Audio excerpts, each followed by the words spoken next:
नमस्कार दोस्तों, RC study में आपका स्वागत है। आज हम लोग अध्ययन करेंगे जड़त्व किसे कहते हैं, जड़त्व के प्रकार और दैनिक जीवन में जड़त्व के उपयोग।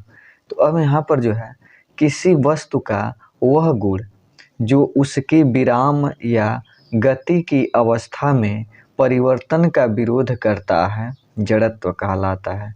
जैसे कहने का मतलब कि अगर कोई वस्तु गति में है तो गति में ही रहना चाहेगी, और अगर कोई वस्तु स्थिर है तो स्थिर में ही रहना चाहेगी, अगर उस पर कोई बाह्य बल लगाकर न हटाया जाए।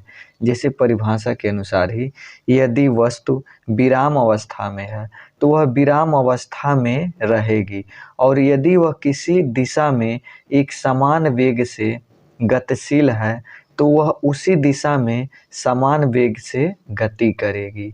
किसी वस्तु का जड़त्व उस वस्तु का प्राकृतिक गुण होता है।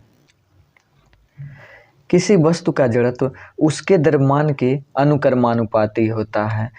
यानी जितना बड़ा द्रव्यमान ज़्यादा होगा उतना ही ज़्यादा उसका जड़त्व होगा, द्रव्यमान कम होगा तो उसका जड़त्व कम होगा।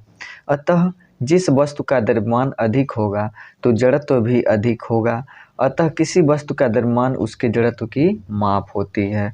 जड़त्व के प्रकार, तो जड़त्व जो है वह दो प्रकार के होते हैं, जिसमें जो पहला है इसमें जो है विराम का जड़त्व, यानी यदि कोई वस्तु स्थिर अवस्था में है तो वह सदैव स्थिर ही रहेगी जब तक कि उसकी अवस्था परिवर्तन के लिए बाह्य बल न लगाए जाए। यह विराम का जड़त्व कहलाता है।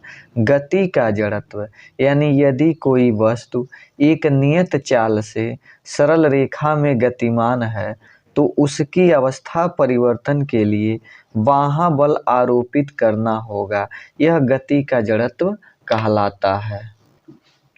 दैनिक जीवन में जड़त्व के उदाहरण, जैसे पहला जो है बस अथवा कार की विराम अवस्था से गति में होना।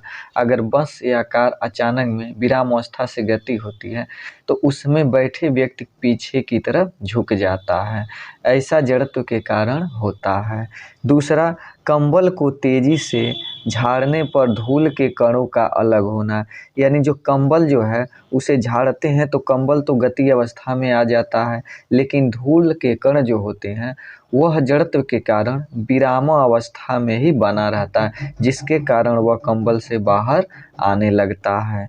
तीसरा जो है पेड़ की शाखा को जोर से हिलाने पर फलों और पत्तियों का झड़ना, यानी जब किसी पेड़ की डाली या शाखा को जोर से जब हिलाते हैं तो उसमें जो है डाली यह या शाखा गति अवस्था में आ जाती है और फल और पत्तियां गति अवस्था में नहीं आ पाती हैं जड़त्व के कारण, जिसके कारण वह जब गति अवस्था होता है तो गिरने लगती हैं पत्तियां। चौथा जो है बोतल पर रखे गत्ते को अचानक हटा देने पर उस पर रखे सिक्के का बोतल में गिर जाना।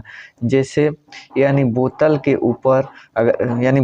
ऊपर गत्ता और गत्ता के ऊपर सिक्के रखे हैं, तो अगर गत्ता को अचानक हटाते हैं तो सिक्का जो है जड़त्व के कारण उस बोतल में गिर जाता है। यह तो एक प्रैक्टिकली है, और वीडियो अच्छा लगा हो तो लाइक करें, सब्सक्राइब करें।